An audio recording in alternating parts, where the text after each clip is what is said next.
Good stuff. Great to worship with you. Take your Bibles and go with me to Judges chapter 6. This is a great book. In fact, Glenn and I want to do a series sometime in the near future, maybe about all the way through this book. It's just fantastic, great things. Now, a new thing for you today. How many of you have a smartphone? Maybe you think it's smarter than you. But if you have one, I'm trying something new today.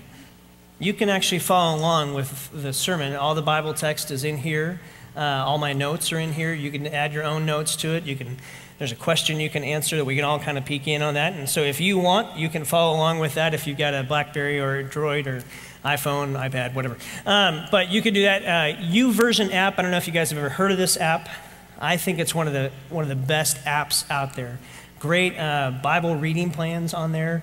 If you're looking like, hey, I want to read the Bible, but I don't know how to start, this has got every kind of plan in the world on it, and it kind of gets you into different versions and translations that help you understand the scriptures, and I think it's just a fantastic thing. So if you want to go to casaschurch.org, there's a slide that says Heroes Gideon. Just click that, it'll take you there, or you can enter in this, it's case sensitive, so the capital K at the end. You can put that in there. That link is listed on your notes if you want to follow along. So Judges chapter 6 is where the story of Gideon begins, but I don't want to start there.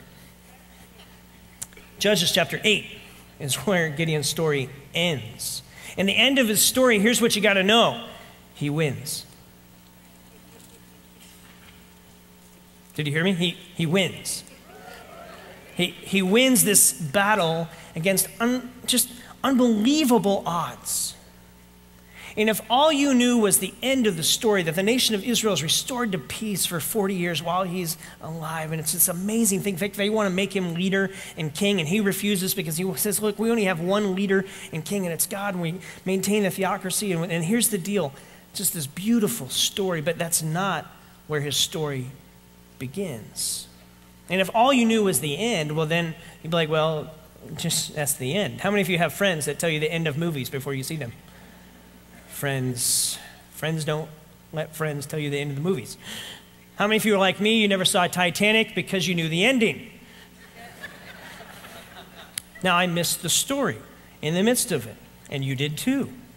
And there's something within the context of the transformation of Gideon from this very ordinary guy into this hero's status that if all you knew was the end, you would miss all the struggle and everything that God's doing in his life. You'd miss the story. So today, I want to lean into the story of what God's doing in the life of Gideon and the people of God in that time in their history.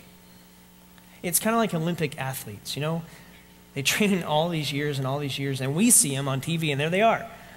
But then you see the video of their backstory and all the things that go on, and you have a deeper appreciation for the richness of their sacrifice and what they've given to get to where they are.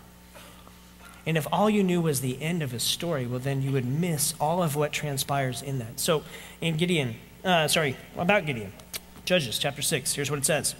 Verse 1, again, the Israelites did evil in the eyes of the Lord, and for 7 years he gave them into the hands of the Midianites. How many of you remember junior high and high school? That's 7 years. For some of you, maybe it's 8 or 9. It's okay. Because the power of Midian was so oppressive, the Israelites prepared shelters for themselves in the mountain clefts and the caves and the strongholds. Think about that. They're not in their houses. They're hiding in the hills because it's so oppressive what these people groups are doing to the people of God there. Whenever the Israelites planted crops, the Midianites, Amalekites, and the eastern peoples invaded their country. They camped on the land, ruined the crops all the way to Gaza. They came up with their livestock, their tents, like swarms of locusts. It was impossible to count the men and their camels. They invaded the land to ravage it. Midian so impoverished the Israelites that they cried out to the Lord Yahweh for help. This is dire circumstances for these people. This is oppression. I don't know if you've ever felt oppression before, just like where you wanted relief so bad. Maybe you played football in high school and you had a summer practice and the coach is just grinding on you guys and working so hard and all you want is just a drink of water and a break. And maybe it was at work, maybe it was a circumstance in life that you wouldn't wish on your worst enemy and you had to walk through it, and it's just the oppression that you feel and all you want is relief. Then you would have an inkling of feeling what it's like for 7 years, what the nation of Israel and the people of God are going through. And it's because they've walked away from God. It's because, see, here's what you got to understand. The backstory of this is the promised land. This is where God brought them out of Egypt, led them into the promised land, and gave them that land. And then all of a sudden, it's a couple hundred years later, and they've kind of blown God off. And they've walked away. And they say, God, we want to pursue these other gods that these other people follow and stuff. And we want to this is where the height of Baal worship begins to take place in the people of Israel. And it's not the Midianites that are building these temples and altars. It's the people of God that are turning over and looking for these false gods to bring them what they think they need and what they think they want. And they finally are so impressed that they cry out to Yahweh. And he sends a prophet. And here's what the prophet says. He goes, the prophet comes. This is verse 8. This is what the Lord, the God of Israel, says. I brought you out of Egypt, out of the land of slavery. I snatched you from the power of Egypt, from the hand of your oppressors. I drove them from before you and gave you their land. I said to you, I am the Lord your God. Do not worship the gods of the Amorites in whose land you now live, but you have not listened to me. You've not listened to me. You've walked away from me. God gives us free will. He allows us to walk. Relationships are this two-way thing, and the people of God gotten to a place where they've just said, no, we want to kind of do things our way. Timothy Keller writes words about sin and idolatry, and he says words like this: sin involves building your life and meaning on anything, even good things, building your life on anything more than on God. Sin primarily revolves around idolatry. It's elevating something else to the highest level of adoration and devotion above God. And that's what's happened to the people of Israel. They've just gotten to a place where they drifted or they wandered or they ran, I don't know. But somewhere along the way, they just kind of drifted away and said, God, we don't want you, we don't need you. Thanks, but no thanks. We're going to look to other things now.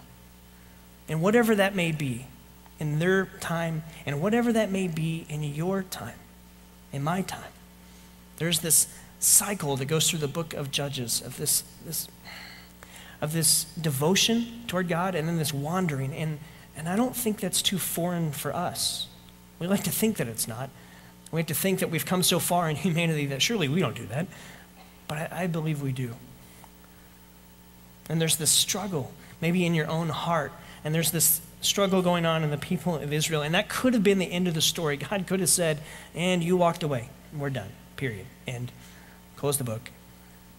But we serve a God who loves to surprise. Who loves to surprise. Anyone ever been surprised before in a good way? Then you know a little bit of God's heart.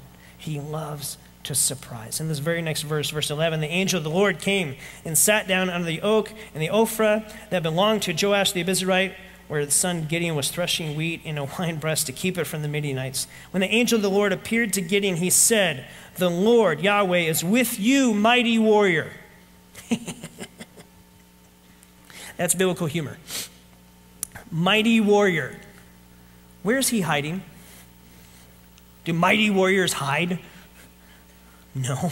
He's a farmer. And he's taking care of wheat in a wine press. Okay, I got a picture here of a wine press. This is an ancient wine press, kind of would have looked something like this. And he's down there threshing wheat where normally you do that way out in the open where the wind could blow away the chaff, and he's doing that. It'd be like making coffee in a thimble. It's ridiculous. And that's where he is because he's trying to hide. He's just trying to scrape by and make a living for himself, and he's just trying to get by. Can you identify with that? He's just trying to get by. He's living in this oppression. And all of a sudden, God surprises him. And he begins to call him forward. Gideon, you're a mighty warrior. Now, I don't know how you got a nickname. Most everybody gets a nickname somewhere along the way. And your nickname usually comes out of something you've done. I've got a bunch of military friends, and they tell me their nicknames. And it usually comes out of an adventure or something that they go on and things like that, or a part of your character. But mighty warrior? Really? That's not the nickname that Gideon would have picked for himself. He's just an ordinary guy, ordinary status, in an ordinary setting. And friends, I don't care how pretty you are, how much you've achieved in life, how much you acquire. Everybody feels ordinary. That's what we're leaning into this series. Just God loves to take ordinary people and do some extraordinary things through them. And if all you knew was the end of the story, that you would think Gideon is this heroic guy. And yet, he's just this ordinary guy who's hiding out, who's hesitant in life. And it goes on, verse 14, the Lord turned to him and said, go in the strength you have and save Israel out of the hand of Midianites, or the Midianites' hand. And am I not sending you? But the Lord, Gideon asked, how can I save Israel? My clan is the weakest in Manasseh, and I'm the least in my family. I'm ordinary, God. How can I go do that? The Lord answered, I will be with you, and you will strike down all the Midianites together as if they were one man. Gideon, you're a mighty warrior, and I'm sending you, and I will be with you. God, you don't understand. I'm ordinary. I can't do that. I'm a farmer. Like, I'm not a military strategist. I don't understand that world. I don't get it. And yet God is saying to Gideon, you're more than you are right now. I know. And Gideon has these questions and these struggles with God in the midst of this. And don't you love that God creates space for that? He doesn't ridicule him. He doesn't berate him right there. He allows those questions and those struggles because he knows. The surprise of heaven is this: God is always calling his people forward. He's always calling you forward into some new dreams. God dreams bigger than you could ever dream. He thinks about things way beyond what you can get your arms around. He is always active, and he wants his people moving forward, not stuck, not sidelined in life. He has things for you to move forward in. And yet, we are often hiding or hesitant because of our fears and our insecurities. That I can guarantee this, that the moment God begins to stir something in you, that you'll start hearing the voices of fear and insecurity. Fear and insecurity are kind of like the twin torpedoes that the enemy loves to fire at a life that's trying to move forward in the hope of God. And you'll have those fears and insecurities. I'm not good enough. God, I'm disqualified. Like, if you knew my past, there's no way. You can't use me. And God's saying, I'm calling you forward. Will you follow me? Will you follow me? Fear and insecurity have a way of wrecking a life, of keeping us stuck. Maybe one of the greatest questions you could ever wrestle with is simply this: what has fear or insecurity kept you from doing that God is calling you forward to do with him? God has some things for you. You. Look at your neighbor. Say you. You. God has some things for you to do. He's got some great things for you to do. I love Ephesians chapter 2. We are God's workmanship, created in Christ Jesus to do good works, which God prepared in advance for you to do. God's got some things out in front of you in life that he wants you to do. No one else, you. And he's calling you forward in that. God may be leading you to get more involved here. Maybe it's you've been coming here loosely kind of connected to Casas, and he's wanting you to put down some roots and to start volunteering and using your gifts and talents in a way, and you've been hesitant. Maybe God's calling you forward into a new business venture, into a new nonprofit, to do something about a cause in the world, and he wants you to do it. But you're hesitant. You're fearful. I've never done that. I can't do that. Maybe he's wanting you to share his hope and your faith with someone around you, and you're scared. I don't know if I could do that. God, I'm fearful. I'm hesitant. God's watching over you. He's watched you step up to the line where maybe you're coming pretty faithfully, and yet you still have never stepped over the line to say, God, everything I have, my whole life is yours. And he's saying to you, I'm calling you forward. Don't stay stuck. Don't become sidelined. Thinking about this with Gideon, there's just some thoughts that were swirling through my mind this week. You know, hesitation and hiding always hinder forward movement. Hesitation and hiding will always hinder forward movement. God's presence and strength plus your weakness equals just enough. That's what he's saying to Gideon. Gideon, you don't need all of this, all the things that your mind is running forward and of what you need. No, you got it. You got me. It isn't our ability near as much as it is our availability that matters to God.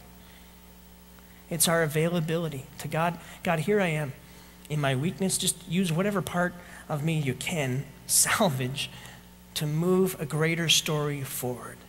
God, I can live in this wine press, and I can try to ink by a living, and I can try to make it, or I can give myself over to a greater story if you promise to be with me.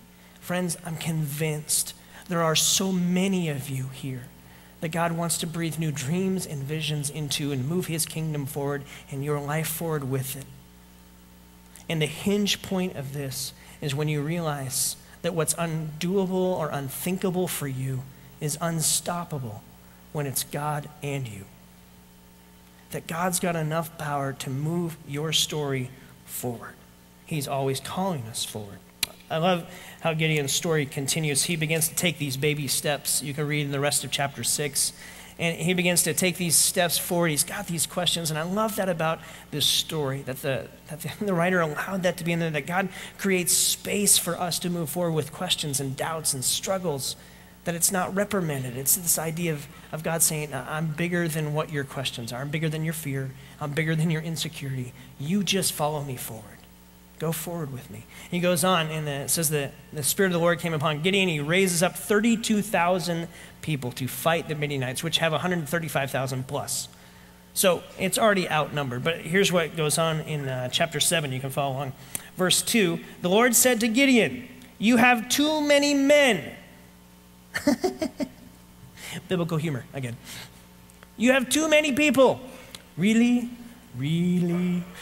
I mean, God, if I had 60 people in a 50-person lifeboat, that would be too many people.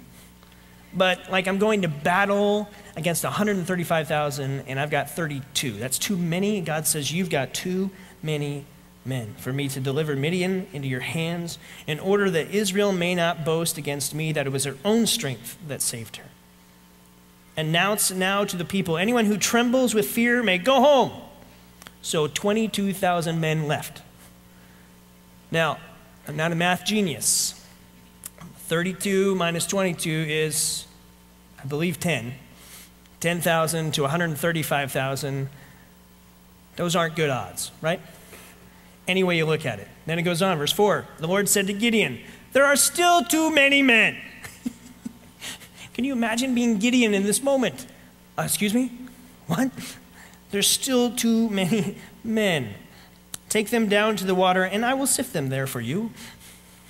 And so Gideon takes them down to get a drink. And 300 are what's left after God has chosen. And God says to Gideon, with these 300, I'll save you. Can you imagine what Gideon is feeling in this moment? Remember, you know the end. But in this moment, you don't know. Can you imagine what Gideon is feeling? God, I don't understand. Like, you called me forward, and it feels like we're walking backwards here. I don't quite get it. I don't understand. And a great example and illustration of this came to me as we were at the Diamondbacks game last week, and I thought we'd have a little bit of fun. Anyone ever been to a Diamondbacks game or a baseball game where they're throwing out memorabilia, shirts, all that kind of stuff? I thought we'd have a little fun today.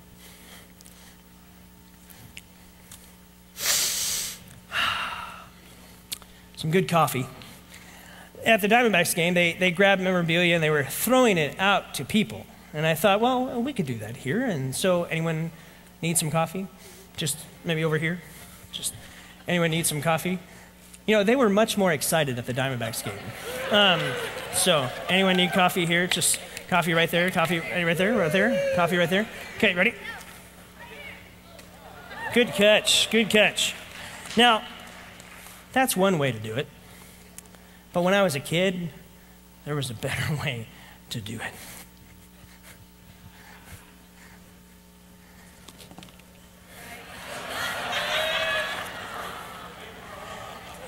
Woo. There you go. There you go. Now, they had some t-shirts, and they got a slingshot when I was a kid. I'm thinking maybe up there. Anyone want a t-shirt up there? make sure you are awake during the sermon.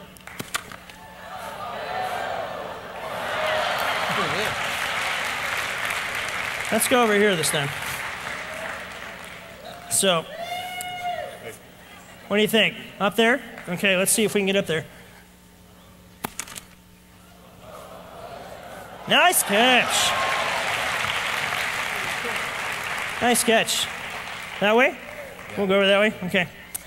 Now, for those of you who sit up top, you're like, man, I picked a great day to sit up top. Ready? Oh, that was... Oh, I think I got one more. Let's see, this section over here.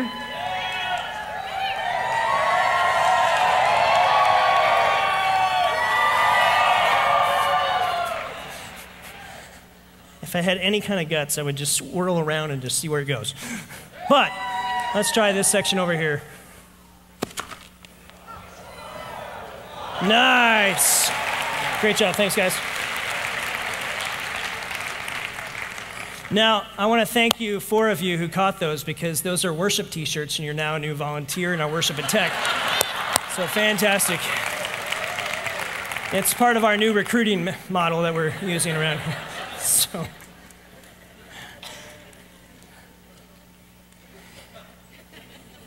The point of a slingshot, it only moves things forward after it's been stretched backwards.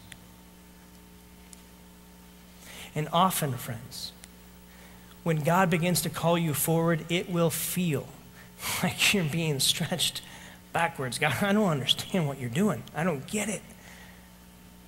But it's only in that stretching that God can prepare your heart, that God can meet you, that it's what gets you ready to move forward. We know this even if you've ever trimmed bushes or plants or trees, you know that by cutting back actually brings greater strength and growth forward. Could that be maybe why Jesus in John 15 says words like this? In John 15 he says, I'm the true vine, my Father's the gardener. He cuts off every branch in me that doesn't bear fruit. He goes down to verse 4 here. Remain in me and I will remain in you. No branch can bear fruit by itself. It must remain in the vine. Neither can you bear fruit unless you remain in me. I'm the vine, you're the branches. If a man remains in me and I in him, he will bear much fruit. Apart from me, you can do, what's it say? Nothing. Maybe Jesus is really trying to drive home to his followers. Listen, you'll have a far-reaching impact if you learn the secret of remaining. It's about dependency. You have to stay dependent on me. Gideon, I'm calling you forward, and I know it feels like I'm stretching you backwards. I'm actually preparing you to move forward. But you have to stay dependent on me. Isn't that what's going on in the nation of Israel? They became independent. God, we don't need you. We don't want you. And God's saying, no, you need me. Because your weakness is weakness. But see, my power is bigger than what you can ever imagine.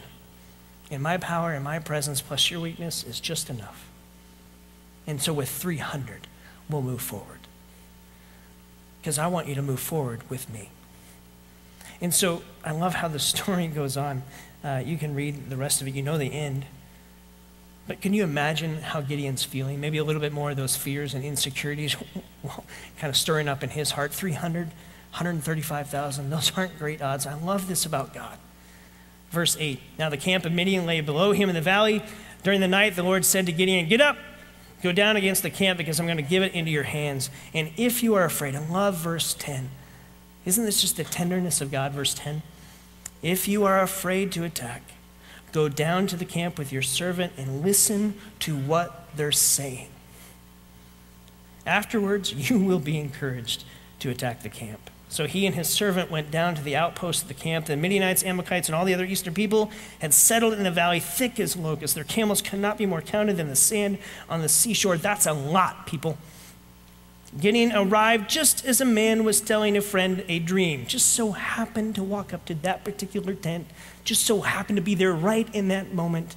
And here's the dream. A round loaf of barley bread came tumbling into the Midianite camp. It struck the tent with such force that the tent overturned and collapsed. His friend responded, "This can be nothing other than the sword of Gideon." What? A loaf of bread hits a tent and it falls down, and this is the sword of Gideon? What? And yet, to them, the interpretation is, God is here, and it ain't good for us. God has given the Midianites and the whole camp into his hands, to Gideon's hands. Verse 15, love this. When Gideon heard the dream and its interpretation, he worshiped. Where did he worship? Because it's real important. Where? Did he go back to his camp? In the safe confines of that? No, he's right outside the tent in the enemy field. And he says, God, you have surprised me with encouragement and an awareness of your presence. We serve a God who loves to surprise his people with encouragement and awareness of his presence. And it caused in Gideon a moment to say, I will not move forward until I worship. God, whoa, you're at work. And we know the end of the story. God knows your story. I don't know what Midianites, what battles lay before you. God knows. He knows. He knows about the fears that you have in your heart. He knows about those insecurities that come up, whether it's from childhood or from experiences you've gone through. He knows. He knows about the longings and desires you have for your kids that are just struggling right now. He knows. He knows about the financial burden you have and how you're barely trying to make it. You're just trying to take one step in front of the other. He knows. He knows. He knows about the struggles you have at work. He knows about the affair too. He knows about the crumbling marriage. He knows the loss and the pain that you've had. He knows. He knows where you become stagnant and stalled out in life. He knows. And friends, he is still calling you forward. He may stretch you back, and it may not feel comfortable, but he's preparing you. And he will surprise you. If you open your eyes and your ears to hear and to see, he wants to surprise you with his encouragement, with an awareness of his presence. And when that happens, may it cause you to stop and to worship. I can think of no better way to end our experience today than to do just that.